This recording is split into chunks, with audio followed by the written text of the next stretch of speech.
Olá pessoal, estamos iniciando o programa Alegria de Viver. É muito bom estarmos aqui reunidos com mais uma obra, mais uma história do Espírito Humberto de Campos, através do nosso querido Chico Xavier.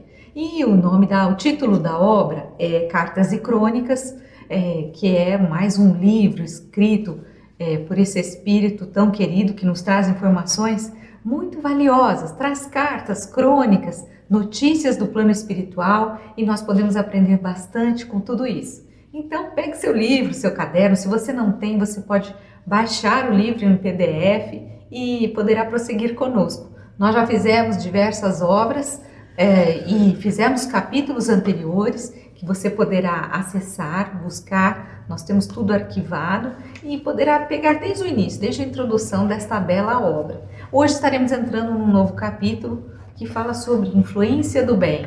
E na semana passada, não sei se vocês lembram, nós contamos a história do Belarmino Bicas.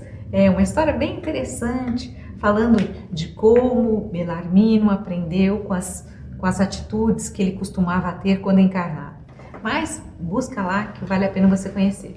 Eu sou Solange Salman Godoy, junto com o nosso querido André Luiz Ruiz. Como vai, André? Olá, Solange! Olá, queridas irmãs, queridos amigos. Essa alegria que se renova está ligada à possibilidade de nós nos tornarmos melhores cada vez que nosso espírito entra em contato com ensinamentos tão luminosos como são os que vêm do mundo espiritual. Você não consegue se tornar melhor quando entra num banco. Você não consegue tornar-se melhor quando vai ao supermercado.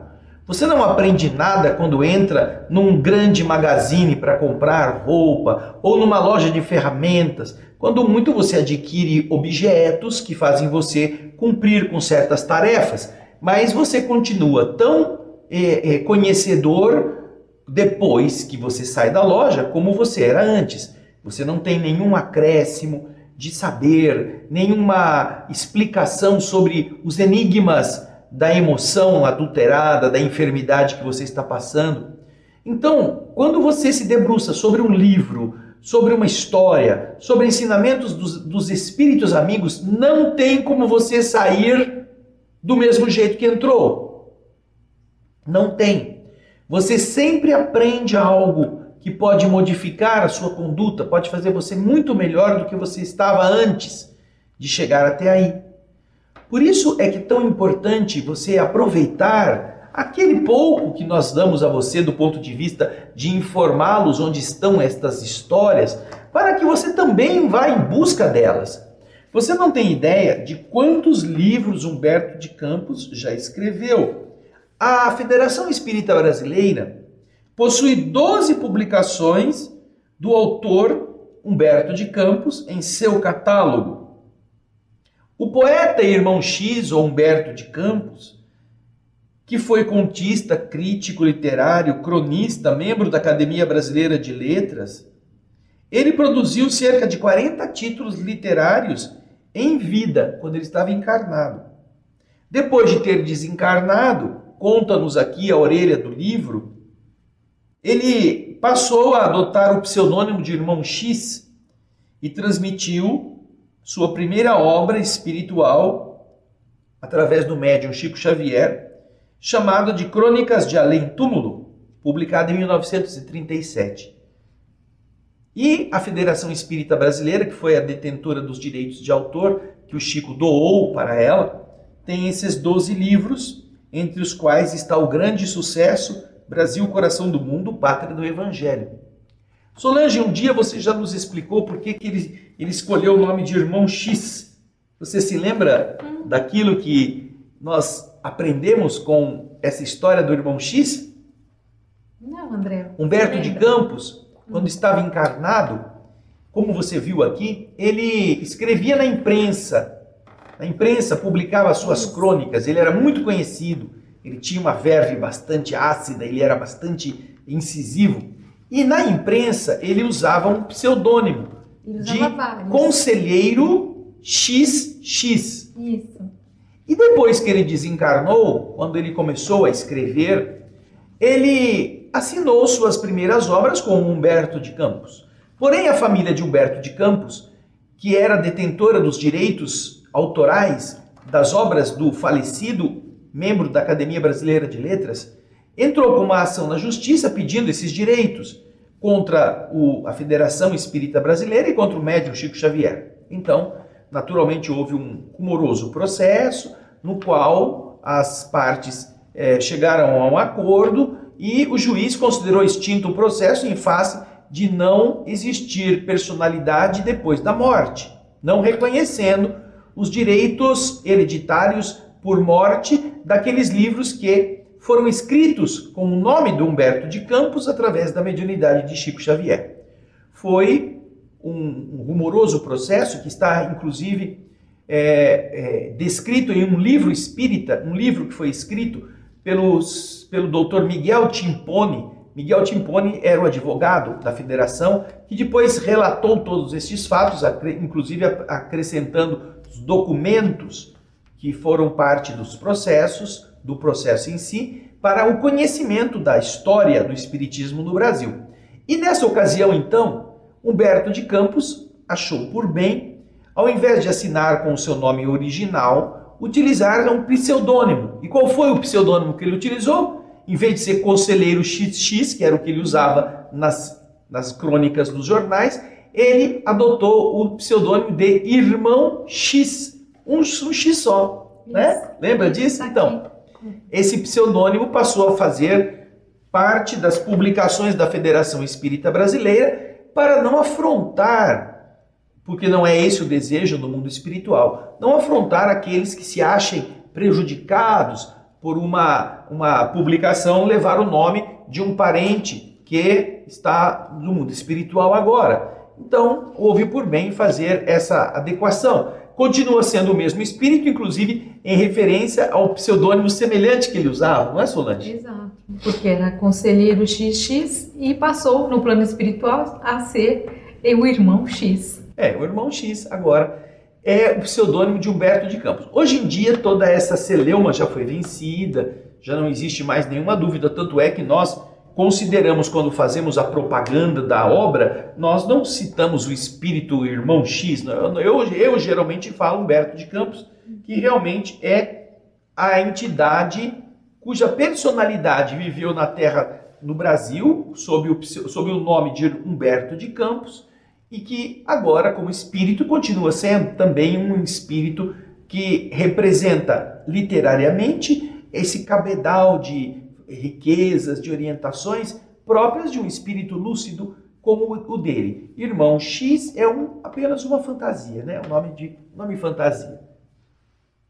Isso Vamos mesmo, lá? vamos em frente então, porque hoje o nosso capítulo é o 17. E o título do capítulo é Influência do Bem. Diz você que os espíritas exageram os temas de caridade, lançando livros, escrevendo crônicas, pronunciando conferências e traçando anotações sobre a sublime virtude. Bom, aqui a gente já viu uma coisa, Solange, ele está se dirigindo a alguém. É diferente do Belarmino Bicas, que nós vimos na semana passada. Ele está se referindo a uma pessoa. Diz você, alguém havia lançado uma crítica? Nós já vimos alguns capítulos anteriores em que ele também responde a certas pessoas. Diz você que os espíritas exageram os temas da caridade, lançando livros, escrevendo crônicas, pronunciando conferências e traçando anotações sobre a sublime virtude. E ele continua: assistência social não será obra para o governo? Pergunta você. Ou seja, é alguém que está fazendo essas ponderações. Pergunta você com a serenidade de quem se julga dispensado de auxiliar o corpo de bombeiros na extirpação de um incêndio. E ainda você acrescenta: creio que os desencarnados, a título de benemerência, não deveriam estimular a preguiça e a vagabundagem. Porque muitos criticam a caridade como sendo o estímulo para as pessoas continuarem vagabundas, continuarem preguiçosas, ao invés de irem procurar um trabalho. É uma crítica que os egoístas indiferentes costumavam fazer, e em alguns casos ainda costumam fazer, para as pessoas que, não podendo resolver os problemas que de ordem grande, de ordem magna, não podem ser resolvidos pela iniciativa privada individual, ficam, pelo menos, tentando fazer alguma coisa, como aquele passarinho que não podia apagar o fogo, mas ele mergulhava o bico num pouco d'água e corria em cima do fogaréu da floresta e jogava aquela gota para ajudar a diminuir. Ele estava fazendo o que ele podia. Então, é uma coisa que alguns podem usar como crítica, Solange. É isso mesmo, porque aqui quando ele diz creio que os desencarnados, ele está se referindo aos espíritos, ou seja, como os espíritos produzem muitas obras falando da caridade, ele está dizendo, eu acho que os espíritos desencarnados, eles não tinham que estimular a preguiça e a vagabundagem, ou seja, essa questão de você estimular, de fazer as coisas pelos outros, de dar as coisas, isso no final acaba estimulando a que os outros não façam nada e ficam só ali no vem a mim. Como se fosse isso que os espíritos fazem, sem que isso seja verdade. Ao contrário. Os espíritos estimulam a caridade para atenuar o egoísmo dos encarnados, para fazer os encarnados se tornarem úteis ajudando os aflitos e estarem em contato com a miséria para aprenderem com ela e ajudarem a reerguer o miserável. Então, é uma crítica leviana, tendenciosa, que alguns estavam fazendo a este comportamento que, segundo estes alguns, representava um estímulo ao não fazer nada, aos que ficam esperando cair do céu. Mas quando nunca foi isto, a doutrina espírita nunca se aliou a comportamentos passivos, a comportamentos omissivos, apenas para limpar a sua consciência de culpa. Não, ao contrário. As obras benemerentes, que nasceram do idealismo cristão espírita, estão aí, lutando para se manterem, lutando para fornecer trabalho a funcionários, para resgatar pessoas da sarjeta, para dar pão a crianças famintas que foram retiradas de ambientes ruins ou foram abandonadas por seus pais, a ajudar criaturas que estão perdendo a vida física na velhice, que não tem quem os albergue. Estão aí as casas de sopa, estão aí os abrigos para idosos, para infantes, para todos estes que estão precisando de um amparo. Vai deixar morrer na rua? A título de dizer, vai trabalhar, velho. Ou dá uma vassoura para essa criança de 5 anos começar a varrer a sarjeta para não ser um vagabundo. São críticas levianas feitas por criaturas ególatras que não querem sair de si para fazer o mínimo, mas estão criticando aqueles que estão promovendo o amor ao próximo através do alerta da consciência para que ela se torne útil, amparando os aflitos. Então ele está aqui fazendo essa ponderação inicial. Diz você que os espíritos não deveriam ficar estimulando com obras de benemerência aos preguiçosos e aos vagabundos para eles não terem o que fazer. Agora ele vai explicar. Como é que ele vai responder a isto? E ele sempre muito elegante, sempre vem com a luva de pelica. Não posso dizer que você fala assim por ser um homem nascido de berço manso, com todas as facilidades do pão e da educação, e concordo plenamente com o seu ponto de vista, quanto a esperarmos da ação administrativa solução adequada aos problemas da ignorância e da penúria. Entretanto, que nadador não estenderá braços amigos ao banhista que o mar grosso ameaça com a morte, simplesmente porque o guarda salva-vidas esteja ocupado ou distraído lá no posto de salvamento? A obrigação é do guarda. Mas você está vendo alguém se afogar. Você vai preferir ficar chamando o guarda? Aliás, eu tenho um amigo que passou por essa situação. Ele foi nadar com seu... Vem aqui para mim. Ele foi um dia com seus amigos fazer um passeio e foi nadar. Foram nadar ali na praia. E em determinado momento, esse meu amigo tinha ficado na areia e o outro tinha mergulhado para nadar e começou a se afogar. E começou a pedir ajuda. E esse meu amigo, o que fez? Ele foi até o posto do guarda para ir buscar o guarda para ajudar o cara a sair do afogamento. Ao invés de ele arrumar um jeito, estender uma corda ou mesmo pular na água, eu abraço do afogado, a gente os dois ia morrer lá. Eu fui procurar ajuda, espera um pouquinho aí, não morre afogado ainda não, que eu vou pegar o guarda. É isso que o Bert está falando, não é, Solange? É isso mesmo.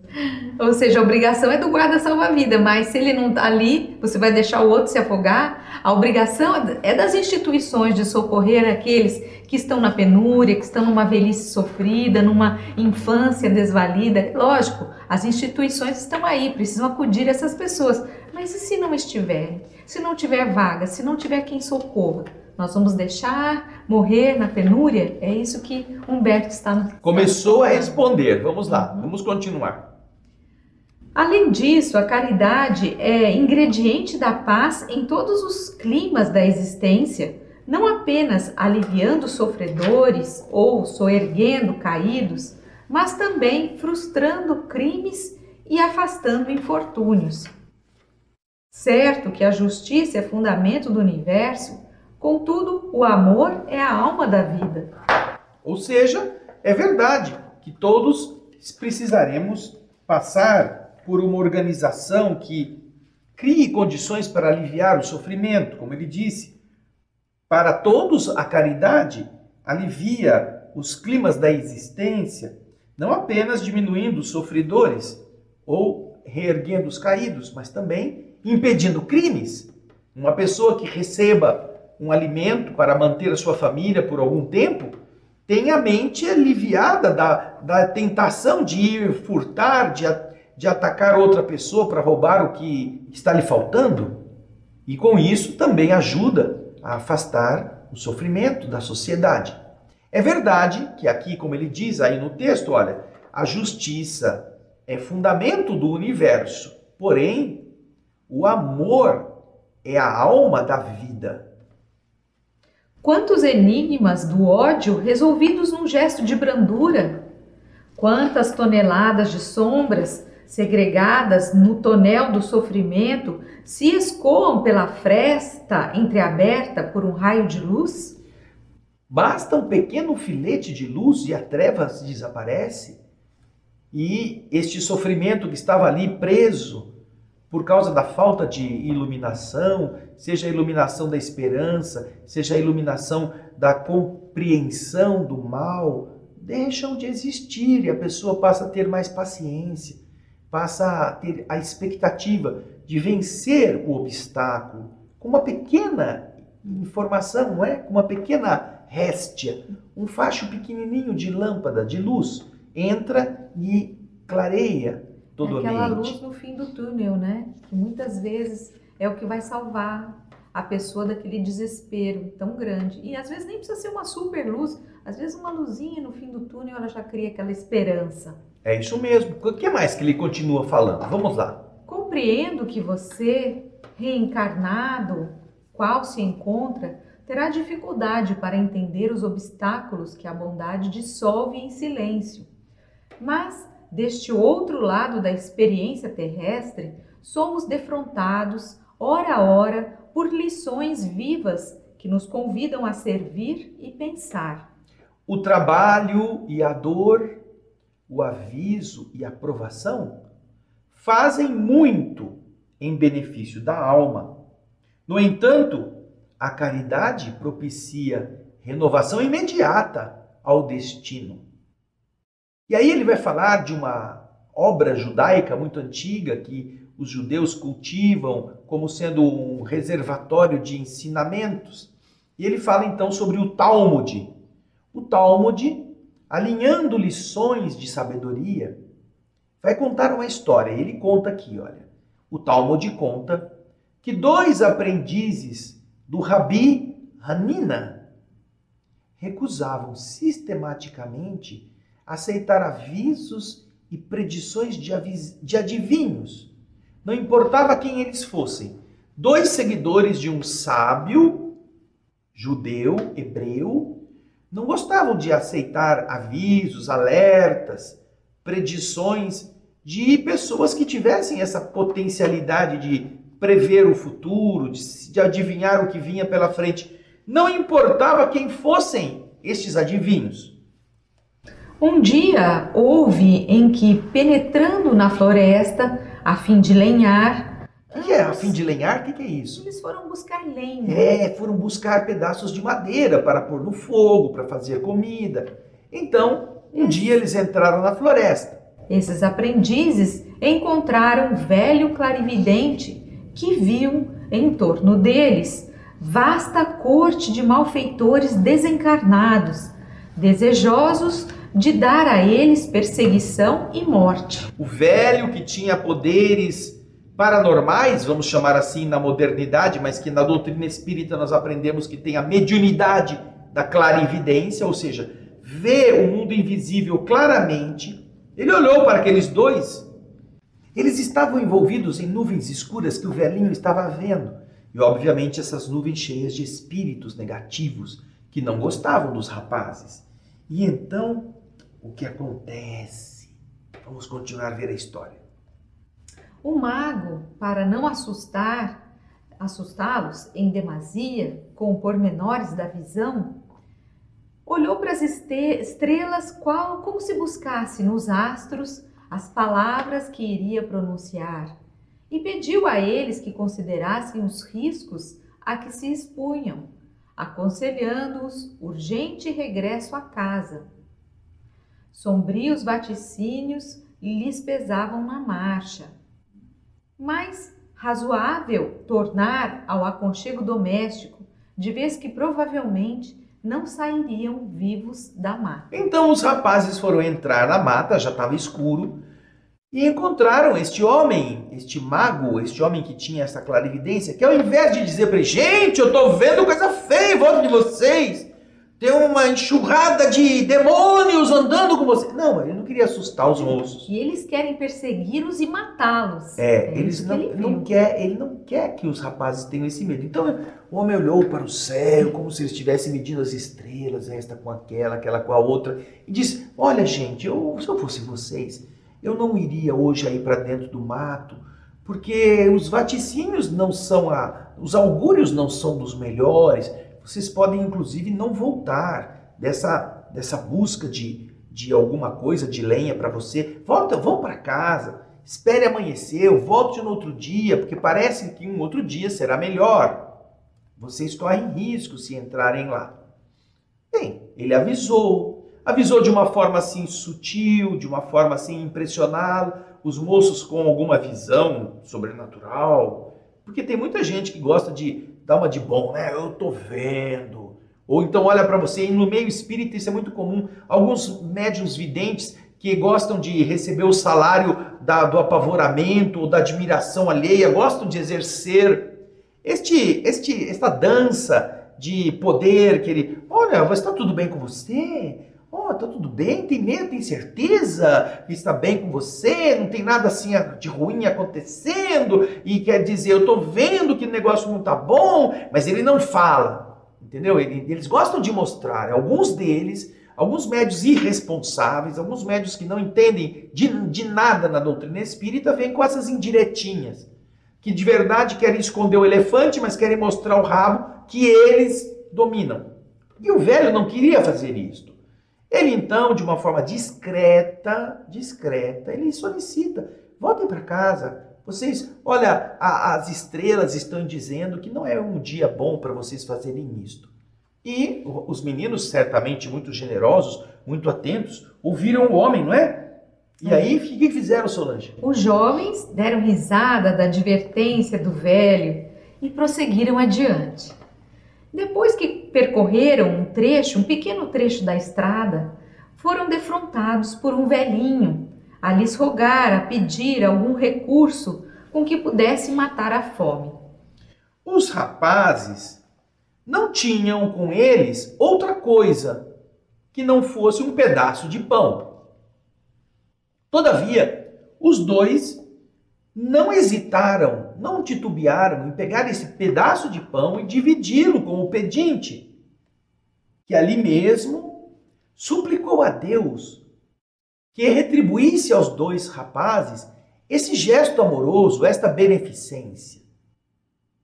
Então, Os rapazes continuaram e, na condição de improvisados lenhadores, sem prestar mais atenção ao incidente, reuniram os gravetos que eles precisavam e voltaram ao vilarejo, à casa onde eles moravam, sem o menor contratempo que lhes manchasse a alegria. Estavam bem. Estavam felizes. Ah, tá vendo? Aquele velho ficou falando que não ia ser boa sorte fazer isso, mas olha, deu tudo certo. Contudo, certo homem que observara a predição, que observara os vaticínios daquele velho e estava aguardando os resultados, esse homem se dirigiu ao clarividente, indagando com ironia. Ironia? O senhor não é o bom? O senhor não vê tudo? O senhor não falou? E agora, embusteiro, velho mentiroso, velho enganador, como é que você explica teu erro? Os que você disse que podiam correr riscos sérios, inclusive de morrer, voltaram mais felizes do que nunca, de volta para casa, cheio da lenha. E então, o ancião vidente, intrigado com essa informação, foi até os rapazes, foi até a casa deles. E quando chegou, percebeu os jovens libertos dos obsessores, que antes eram seus acompanhantes. Libertos dos obsessores. Ele não viu mais os jovens envoltos em uma atmosfera pesada, negra, fumarenta, onde as entidades estavam ali em chusmas, em volta, como se fosse um enxame de maldades. E então, vendo isto, ele solicitou autorização dos rapazes para examinar os fardos de lenha que eles traziam e que ali, depois que o velho pegou os fardos e começou a desatar, porque eles ainda estavam amarrados, essas lascas de madeira, depois que o velho desatou-as, ele encontrou no meio de um deles uma serpente morta, que tinha sido cortada ao meio pelas achas de lenha que eles tinham reunido. Uma serpente morta. Ou seja, havia uma cobra venenosa, que estava ali, estava no meio da lenha. Uma cobra venenosa que talvez pudesse ter picado e eles teriam morrido. Mas então, o que faz o velho? Ele exclama: vistes? Falou o mago. A morte esteve a pique de arrasar-vos. Esteve perto de vocês, esteve a ponto de fazer vocês sofrerem. O golpe, porém, foi removido. O golpe não aconteceu. Alguma coisa aconteceu para que a cobra não picasse vocês. O que vocês fizeram para merecer a divina misericórdia que livrou-os do desastre fatal? Vocês fizeram alguma coisa. Não é possível. Vocês estavam todos perturbados. Uma grande quantidade de entidades malignas estava acompanhando vocês. Alguma coisa aconteceu. E então, um dos interpelados, um dos rapazes, informou: olha, não aconteceu nada demais. Nós fomos lá, entramos, pegamos as coisas. A única coisa diferente é que, agora eu me lembro, nós nos encontramos com um velho faminto, esfomeado, que nos pediu ajuda, e a única coisa que a gente tinha, um pedaço de pão, e a gente dividiu o pão com ele. Nós repartimos com ele a merenda que levávamos. O adivinho mostrou alegria indisfarçável e falou para o homem que o criticara: você está vendo? Agora tudo está claro. O que se pode fazer se a lei de Deus se deixa influenciar por um pedaço de pão? Como é que eu poderia prever que um ato generoso, que dividiu um pedaço de pão velho com um faminto, pudesse, nas bênçãos que este velho projetou de si para esses rapazes, pudesse ter inclinado a lei para que a cobra não fizesse o mal que se previa fazer se não houvesse tido isto no meio do caminho? O que eu posso fazer? Eu previ uma situação e tentei ajudá-los. Na verdade, esses moços foram ajudados 2 vezes, não é, Solange? Primeiro, quando o velho vidente os alerta. Segundo, quando um faminto pede a ajuda deles e eles ajudam. E aí, as bênçãos deste faminto, agora agradecido, se erguem a Deus. E diante desta dádiva, a lei do universo os protege, matando a serpente que estava no meio dos cavacos de madeira que eles haviam reunidos. Tudo está claro agora. O que se pode fazer se a lei de Deus se deixa influenciar por um pedaço de pão? Pergunta o velho na história do Talmud, que a Solange agora vai terminar com o restante da resposta de Humberto de Campos. Então, agora Humberto conta a história e retorna para a gente falando: desculpará você se recorro à página de antigos documentos hebreus para responder a sua carta. Entretanto, se o conto simples nos fala dos créditos de um pedaço de pão doado com amor perante as leis divinas, imaginemos o júbilo que reinará entre nós quando soubermos criar a felicidade dos semelhantes, empenhando à fraternidade o coração inteiro. Quando nós aprendermos a dar todo o nosso coração, quantas coisas lindas não podem acontecer.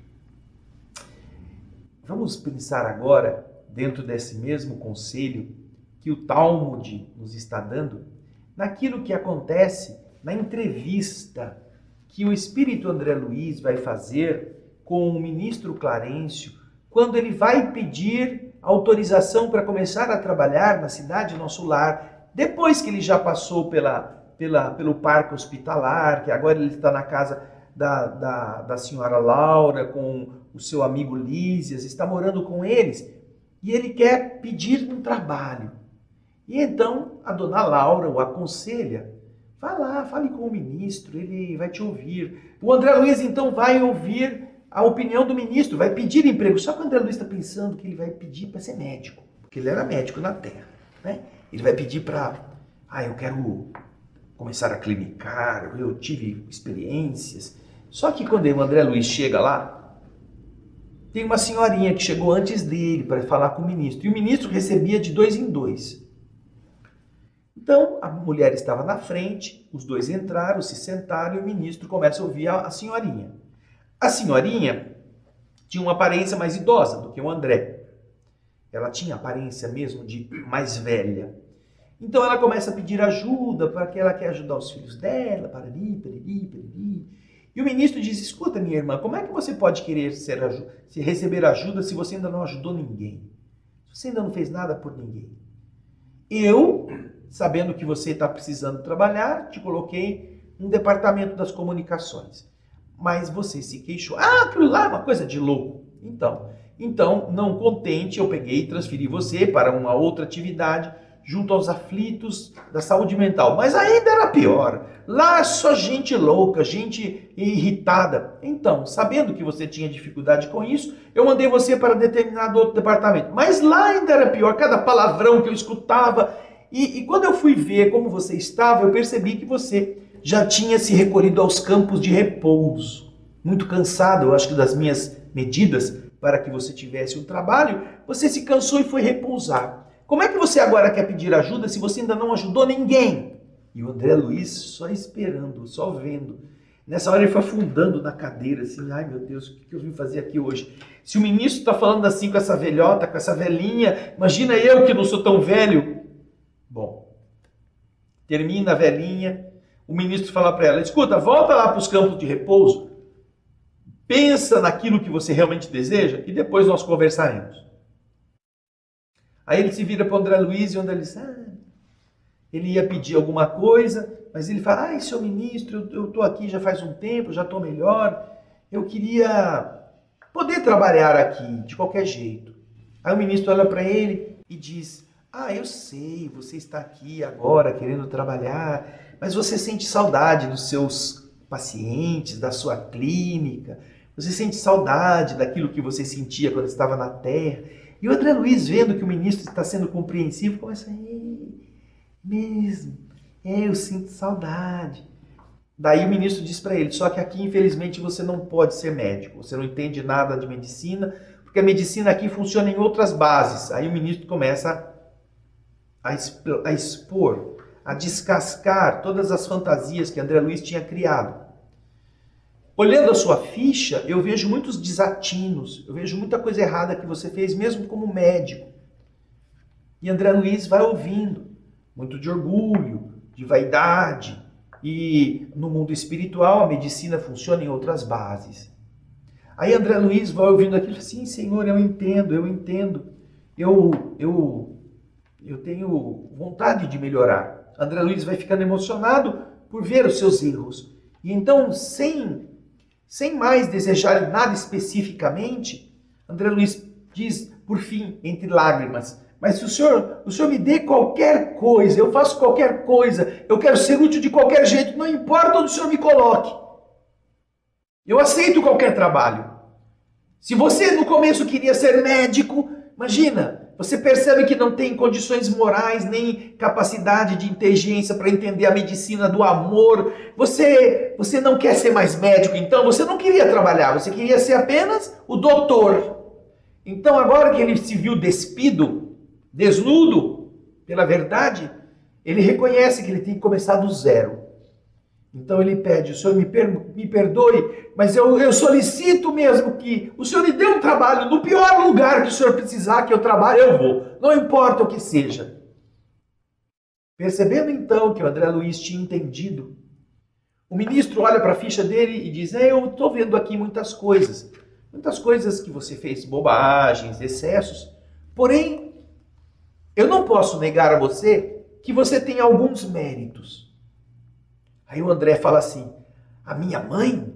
A intercessão da minha mãe? O ministro fala assim, a intercessão da sua mãe é uma coisa boa a seu favor. Porém, nos 15 anos de clínica que você teve na Terra, 15 anos que você clinicou atendendo as pessoas, você deu 5.000 consultas de graça.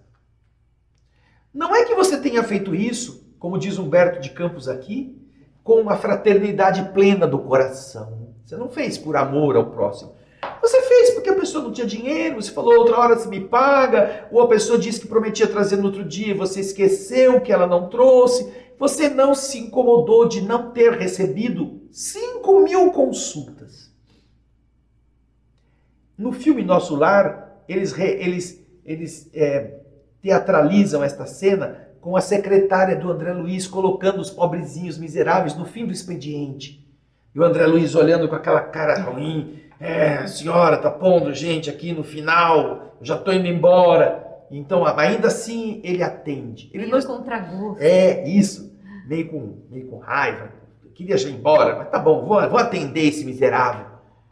Você deu, diz o ministro Clarencio, 5.000 consultas de graça. E destas 5.000 consultas, 15 pessoas, 15 das 5.000, 15 pessoas emitem até aqui orações de agradecimento em seu favor. Porém, André, mesmo as outras, mesmo aquelas indiferentes que não se lembram de você, surgem agora em seu benefício, como crédito que me autoriza a deixar você começar a trabalhar. Você vai trabalhar nas câmaras de retificação. Você vai recolher os que chegam da Terra, os que chegam nos estados de desajuste, de descomposição vibratória. Mas você vai poder começar a trabalhar graças àquilo que você fez de bom, mesmo quando não estava com interesse em fazer o bem. E está recolhendo em favor de si mesmo, como crédito, as 15 criaturas que estão agradecidas porque você as atendeu sem cobrar. 15. Já pensou você que está aí? Já pensou você que está aqui? Se André Luiz tivesse dado 5.000 consultas por amor, Quantos benefícios ele já não teria recebido? Quantas almas generosas já não teriam se interposto diante da divindade? Para que ele não tivesse precisado ficar 8 anos na região escura, umbralina, perdido lá. Quantas vozes já não teriam subido a Deus para que ele pudesse ser recolhido com antecedência, para que mais mãos tivessem se estendido, e certamente se ele tivesse feito por amor, não teria precisado ficar 8 anos no escuro, na região pesada, porque ele já teria vibrado interiormente em boas vibrações. E aqui nós estamos aprendendo com Humberto de Campos exatamente a mesma coisa. Um gesto de dividir um pedaço de pão com amor sincero. Não para receber alguma coisa de Deus, não para ser considerado o bonzinho ou melhor dos homens, mas pode modificar o curso do destino.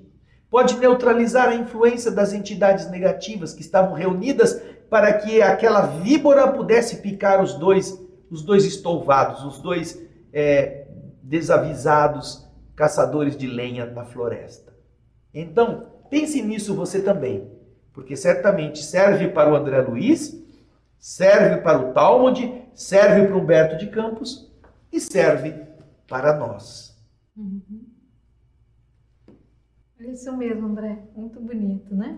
Uma bela história para a gente guardar na nossa mente, no nosso coração, porque quando nós ajudamos alguém, às vezes, é lógico, a gente ajuda sem esperar nada em troca, mas nós nos esquecemos que muitas vezes, quando fazemos o bem para essa pessoa nunca está sozinha. Ela tem o seu protetor espiritual, ela tem um parente próximo, desencarnado, que ajuda a cuidar dela. Então, quando nós ajudamos esse encarnado, muitas vezes nós ganhamos também, além do carinho dessa pessoa que foi ajudada, nós acabamos recebendo a gratidão desses espíritos amigos que auxiliam essa pessoa e que ficaram muito felizes porque nós pudemos ajudá-la também.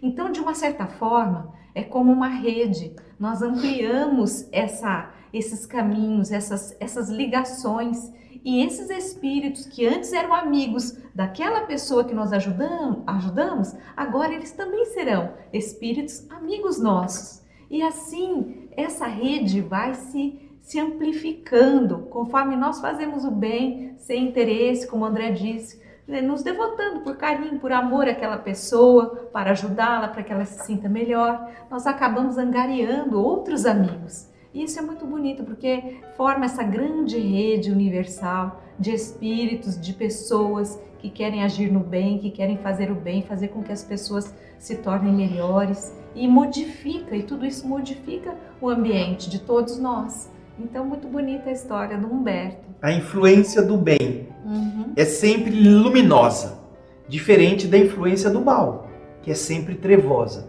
Então, pense nisso. Vai haver histórias nos livros de Humberto de Campos que falam sobre a influência do bem e a influência do mal. Um dia nós vamos contar para vocês a diferença. Mas hoje é da influência do bem. Faça sempre mais, para que mais possa também iluminar o seu caminho. Isso.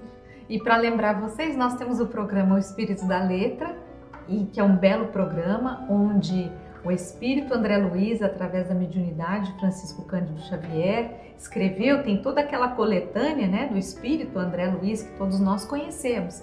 Então, nesse programa, anote aí que se chama O Espírito da Letra, estão sendo lidas, comentados, diversas obras. Nós já temos 9 livros lidos, comentados pelo André Ruiz e estamos fazendo agora a 10ª obra, que se chama Evolução em 2 Mundos. Você poderá acompanhar conosco também esse desenrolar dessa obra, que é uma obra mais substanciosa do Espírito André Luiz. Entre lá no youtube.com/O Espírito da Letra, tudo junto. Você tem lá todas as playlists de todos esses livros que já estão prontos, completos, e mais os capítulos que já fizemos desse último, esse mais recente que estamos fazendo agora, tá bom? É isso aí, vale a pena. Nós nos vemos no próximo Alegria de Viver. Um grande abraço e tchau, até gente. mais. Até mais.